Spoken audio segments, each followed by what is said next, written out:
Here's to the weird kids. I know, right? And so that's why we found each other. It is why we found each other. We were weird in different ways, but we definitely found ourselves. Yes.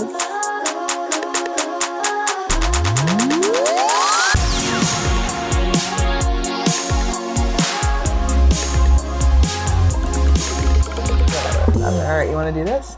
Let's do it. Here Let's we do are. it. All right, guys. Welcome back to another episode of Moms Off Script. I'm Meg. And I'm Mere. And we are really excited to talk to you all about identity and our journey about identity before, during, and after motherhood. Or I guess there's no after motherhood. You're just continually a mother. But I think as we talk about our postpartum identities, we really need to appreciate our prepartum identities. Yeah, like who we are. Just who we are. Who are you as a person outside of being a mom? So we're going to get into that tonight, or at least start to get into it. But let's just start with telling you about your week. How's it going? How are you feeling? I'm feeling good. I'm feeling good. You know, started the day with yoga yet again. As always. We yet love again. the 5:45 I yoga. know, I love it so much. But anyway, yeah, my week's going good. Coming off of a long weekend, which is nice. We didn't get a long weekend. I had to work. Yeah. Yeah, we didn't get the holiday. We just got I had fall break. So we actually had the last weekend off. So it wasn't a long weekend into this week, but it was a long weekend out of last week. Okay. But yeah, no, I'm doing good. Work's good. Kids are good. They're getting so big so quick. I know. I can't think about it. It's crazy. And their language and the sentences they're forming, they're so funny and I don't know, it's crazy. So I'm in the process of flipping all of their drawers from summer stuff to fall stuff. Yeah. I have to do that with my closet. So yeah, we're not even going to get into my closet right now, but no, I struggle so much with this, but that's kind of been my project this week with the kids is figuring out what we have, figuring out what can be handed down from a boy to a girl, and then figuring out what we need. And I have no structure process for that. So that's what I'm into this week. We could do a whole episode on that. And I could do the whole episode by myself. I'll just teach you how I do it. No. Okay. That would be great. Let's do it. I'm in. We could teach all our friends. There we go. Too. How are you today? How's your week going? I'm good. The highlight of my week is that I'm almost done with the second book in a series that I'm obsessed with currently. Yeah. Do you know the term a book hangover? Are you familiar with that? I mean, I don't know that I've heard it. Maybe I probably have. But the idea is you sense. finish a book and you can't go on with your life after because you finish this book and you don't know how to function. Yeah.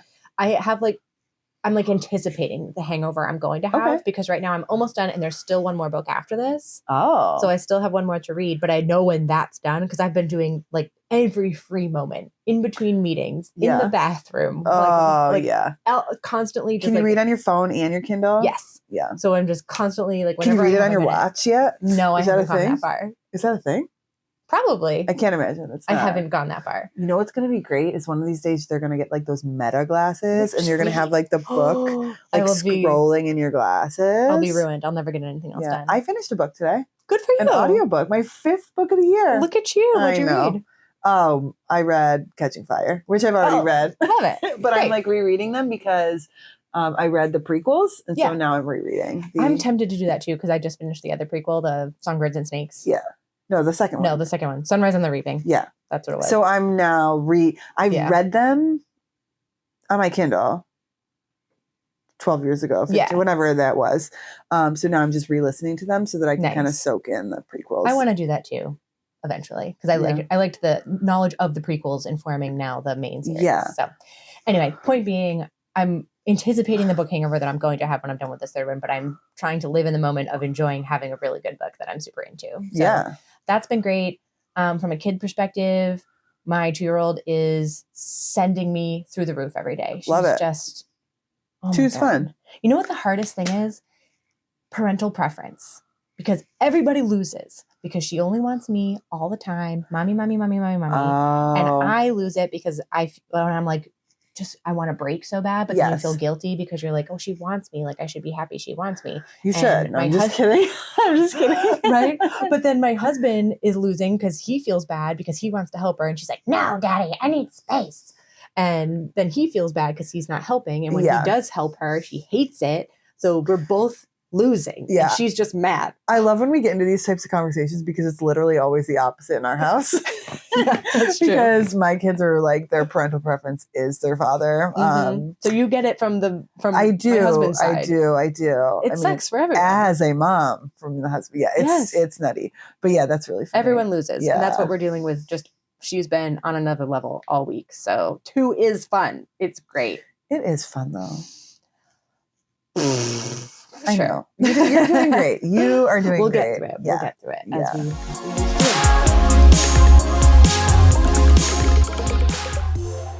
So, what made you before motherhood took a big slice out of your identity and like changed all of that? Like, go back. Oh my 5 goodness. years ago. 5 years ago? Yeah, pre-marriage kids, right? Before that. Okay. Well, 5 years ago, I guess I was getting married because I just had my 5th wedding anniversary. I feel like, oh geez, this is a really, really tough question. You're doing hard you dove right in. No warm up. No pun intended. That will make sense in a minute. Yeah. For me, it was a lot of sport. Sport was my thing. Were you like a one sport person from the beginning, or did you dabble? I dabbled. Yeah. I dabbled. Yeah. I am known for being a swimmer and a diver. Mm-hmm. I coached collegiate diving for over a decade. So water sports was my thing in my, later half of my life that I've lived so far. It sounds like you're like, I know. 100. I started to say it and then I was like, wait, like I'm not that old. So like of the life that you've lived. The back half of the life that I've lived. Most recently. Yeah. Whatever the hell that means. But yeah, so sport. I started playing baseball at 4 years old, or t-ball. Yeah. I have a vivid memory of my orange uniform and my dad coaching. Like that is one of my earliest memories. Yeah. And I've just always been involved. So whether it was, baseball, I remember being the only girl in the league. I think there was 2 girls in the league by the time my parents were like, okay, like let's move on to soccer, or like, I played softball in high school. I'm trying to think of what else I did. High school, I played softball. I played basketball. I played CYO basketball from middle school or younger through most of high school, because you could play CYO basketball in high school still. And then swimming. I got really into it. When did you start swimming? I started swimming in middle school. I swam club, but I had always been interested in the water. I started swimming lessons at a very, very young age. In my town, we had an apartment complex that had a pool that rented memberships out for the summer. And so we had the whole summer at the pool. We did swimming lessons. I literally, the week of my 15th birthday, I got my lifeguarding certification. I couldn't wait to be a lifeguard. And so the pool was always like in me. And so the idea of like competition and drive and like using my body as an outlet in the pool really helped drive my personality outside of the pool and outside of sport. I do think that I wouldn't be here today if not for sport and athletics. And just the ability to use my body in a way as an outlet and be competitive.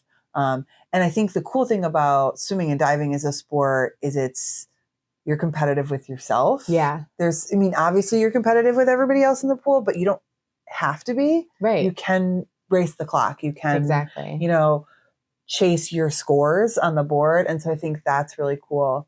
I didn't get into diving till my junior year of high school. That's kind of late. Yeah, it was late. Yeah. A lot of divers are a lot of divers are swimmers turned divers or gymnasts turned divers. Yes. 20 years ago. There are a lot more diving clubs now.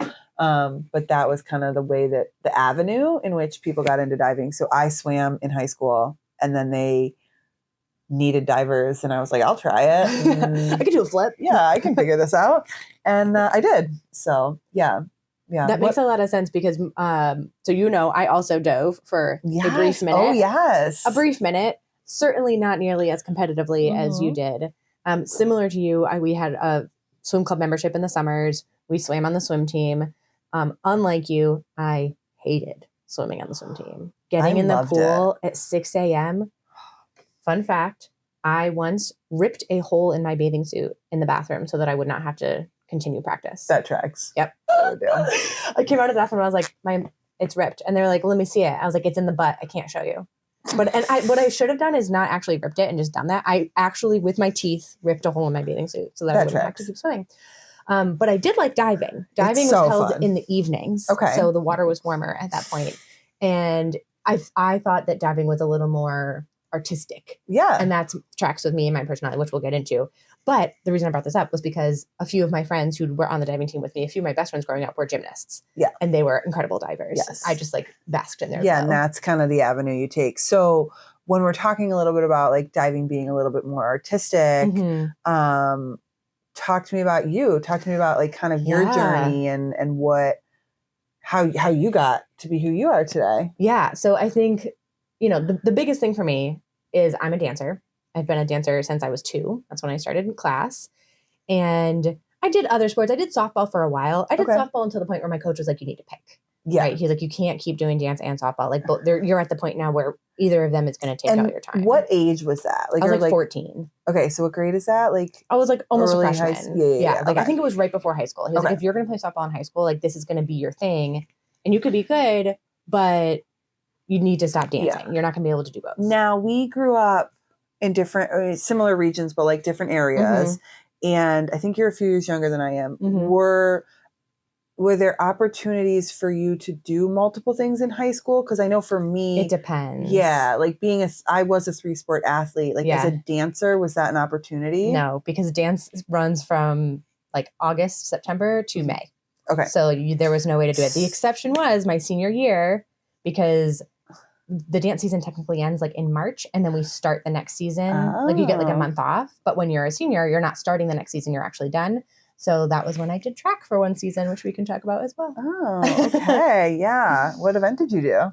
High jump. High jump. So like that's full circle. Yes. Like right back to your diving roots. Yes, exactly. Because I can't run for anything. I can. Yes, you can.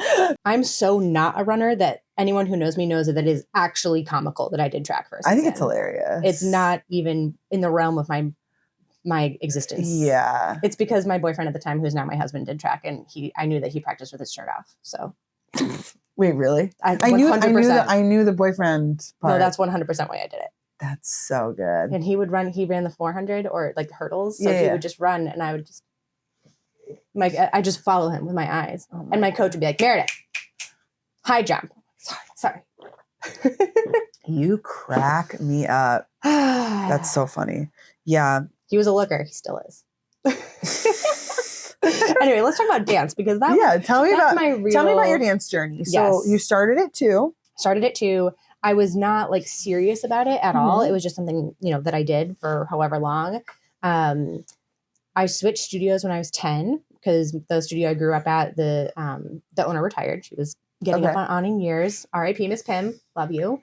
So when I switched studios, I really started to fall in love with it. I started taking every class that I could. Jazz, ballet, hip hop a little. That's not my forte. I love hip hop, but I'm not good at it. What was your favorite at that time? Contemporary lyrical. Those are my favorite. Okay. Yeah, it's still my favorite. Is it still? Mm-hmm. I'm watching Dancing with the Stars right now, and they all did contemporary last night. Yes. Not all of them, but a good chunk of them. All right, so you know what I'm talking about. Yeah. So I got really, really into it. And then the turning point for me was when I joined my high school dance team. Okay. So if you're not in the dance world, studio dance and competitive, collegiate, or like academic based dance are 2 different worlds. Right. So studio dance is probably more artistic. You see a lot more solos, duos, trios, obviously like group dances as well. But, it's just a different dynamic, and you're doing competitions kind of in like a convention setting almost. High school or college dance is a team sport. You don't see solos or anything like that. And it is all about athleticism, uniformity, precision, and it is extremely athletic, like a sport.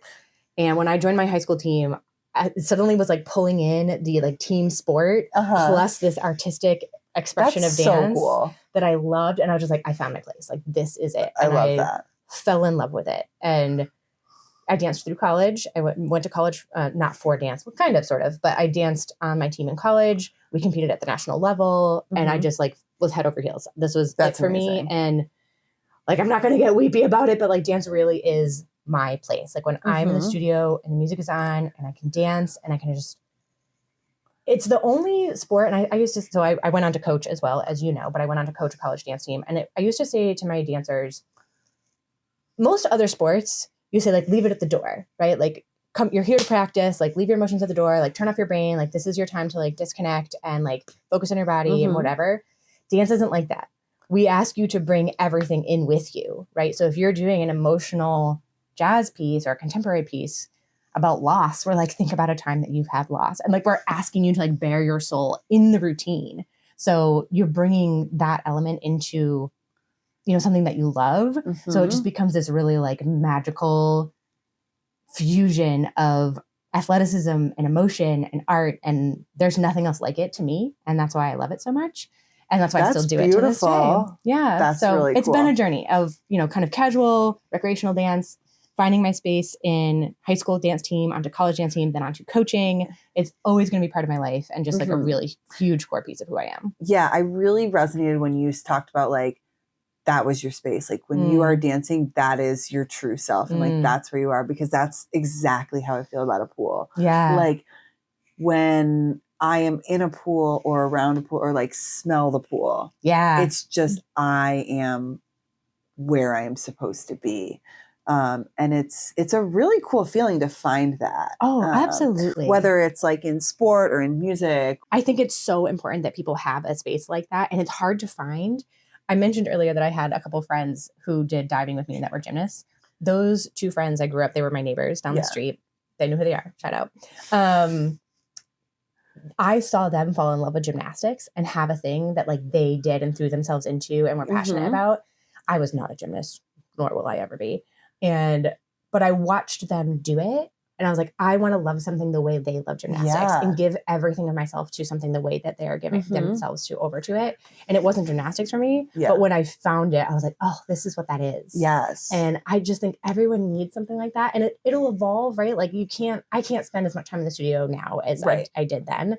So it evolves with, you know, throughout your life. But to have that thing as an anchor point that you can come back to and know that it's there is so important. It really is. And I think like you touched on the other piece of competitive dance in college being a team sport. And I touched a little bit on how like diving and swimming was great for me because you could race the clock or you could, you know, chase your fin.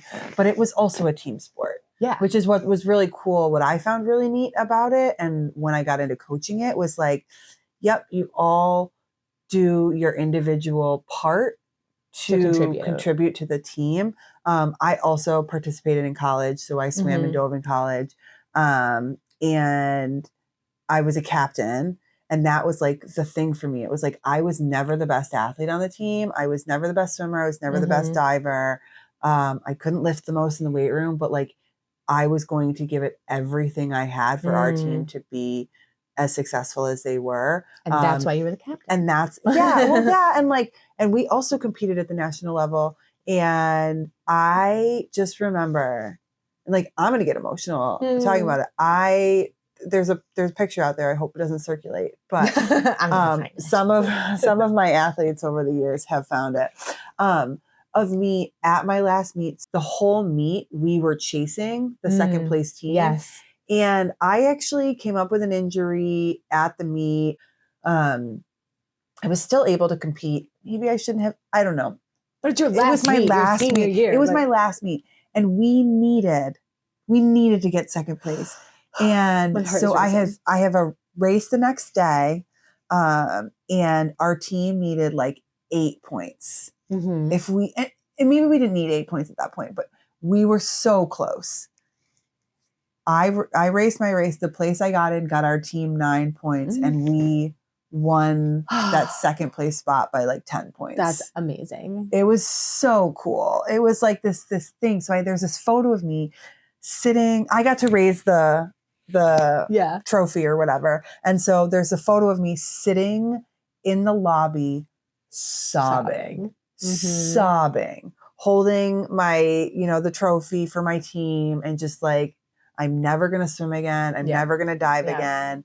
And it's just this piece of you that is so strong, and what it contributes to, like, at least for me, what it did for me and what it taught me as a human, I found my place, which was something that was very, very challenging for me. Yeah. I was a weird kid, you know, like I did. Here's to the weird kids. I know, right? And so that's why we found each other. It is why we found each other. We were weird in different ways, but we definitely found ourselves. Yes.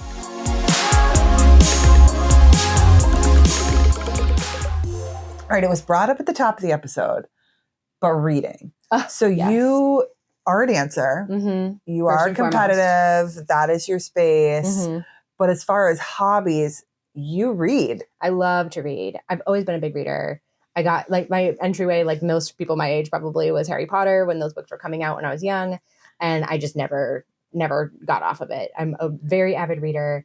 And when I was pregnant and breastfeeding up in the middle of the night, I was doing a lot of reading, right? So whenever I was up feeding my babies, breastfeeding in the middle of the night, I was on my Kindle reading. So that is a huge part of Did you get that much more into it since you've had kids because of that journey? Yes. In that time period in your life? Yes, completely. And when I think about, like, what I want my kids to see me doing, I would love for them to be like, oh, my mom is reading all the time. Yes. You know, and I try as much as I can to have, like, hard copy books when I can. I try not to read on my phone around them. I do read on my phone sometimes, but like, they know my Kindle is mommy's book, even though it's my Kindle. Right. And I try and read hard copies around them. Like, I would love for them to inherit a love of reading like I have. And there are a lot of things I don't want to do in front of my kids, like mess on my phone or like swear or like talk bad or like, you know, criticize my body, like all those things. I'm like, don't do those. But reading, I want to do that in front of my kids all the time. I have no problem if they're playing, I'm sitting with a book and they're like, what are you doing? I'm like, I'm reading. I love that. Yeah. So it's a huge part of who I am. I love a good book. I love a romantasy. I'm an ACOTAR, Fourth Wing, Throne of Glass. Love it. From Blood and Ash, like all of those books. I don't know what half of that means, but I'm sure that they do. Yes, our listeners do. And it's a huge part of who I am. And I love, love, love, love, love to escape into a book. I love that. Yes. What about you? You're not as much of a reader. So I am not a reader. I've recently tried to get into audiobooks, which I'm doing a good job of. But and my husband's a big reader. Yes. And his spark has been reignited since we've had kids in reading. Ellen and I love to chat books. I know maybe you some do. future episodes. But for me, like one of my, it's not really a hobby, but more of like a passion is like music. Something that touching on your point of like what you want your kids to see in your house is like, we listen to so much music, and that is something that we did growing up in our house. Yeah, it was us like too. There was like the Cranberries, Bare Naked Ladies, like Hootie and the Blowfish, like always on in the background while we had a lot of like Bruce Springsteen. Oh yeah, in our house. We had like Elton John, you know, all the things, like so much Elton John, Celine Dion. Oh, all day. I mean, that was. Do you want to hear a sidebar? Yes, because everyone in my life knows this, but if you're listening, if you're a new listener, Celine Dion, It's All Coming Back to Me Now. Yes. Right? Greatest song of all time. It is a phenomenal song. It is top 5. I will say I've seen some incredible collegiate jazz routines to that song. Okay, but it's top 5. So it is 7 minutes long on the CD. Yes. Okay. So I have my little CD player, my little portable CD player. I see it. The rule in our house was when we took a shower, we got 2 songs. And that was one of yours. Shower hack, without fail, was Celine Dion. It's All Coming Back to Me Now. Amazing. Every single time, without fail, best shower hack. Also, great shower rule. Great shower rule. Yeah. My parents crushed that one. I'm going to play that song in the shower next time. Oh yeah, it's so good. Such a good shower song, but such a good song. But anyway, music was something that was just always present in our house. Yeah. And I love it. Like, I love listening to any kind of music, all sorts of genres. And so that's something that like has been really present in our house, and something that my husband also is really into. I think we both brought in a love of like different genres, and like what our kids listen to is really fun. But like, if you catch us on a random weeknight having a dance party in our kitchen, like that is so normal. Completely. Us too. And like when we're doing dishes or whatever, like our kids are always asking like if they can play this song or that Yeah, song or yeah. whatever. Yeah. And so for me, like that's not so much a hobby, but like a passion that I've fallen into.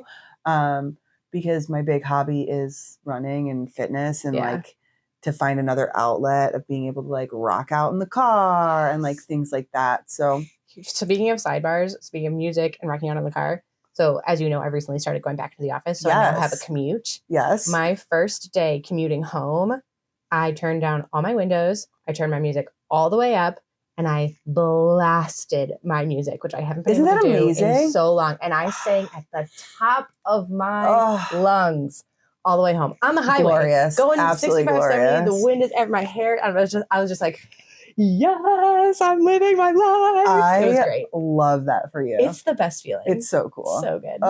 Yeah, I love it.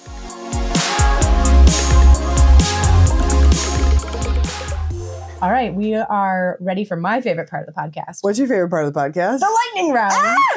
Although I like being on this side of the lightning round a lot more. So are you sure? Yes, because I feel like I'm in control right I know, now. I'm a little nervous actually. That's appropriate. Okay. Oh shoot, what are you going to throw at me? It's fine. Okay, are you ready? I'm ready. Favorite sport to participate in? Running? Okay, that counts. Favorite coaching memory? Briefly. Oh man, all my athletes are going to kick my butt because I'm going to pick Joey winning the conference. That's really cute. First concert? Bare Ladies, 7 years old. Dream concert right now? Taylor Swift. Swimming in an ocean, lake, or pool? Ocean. I thought you were going to say pool. That's No, ocean. What is your go-to dive to impress someone at your peak? At my peak? Yes. Oh, geez. 403C. I don't know what that is. Inward 1.5 tuck. Oh, nice. Yeah, or pike, but tuck was better. Okay. Yeah. What is the phrase that your athletes would say you said the most often as a coach?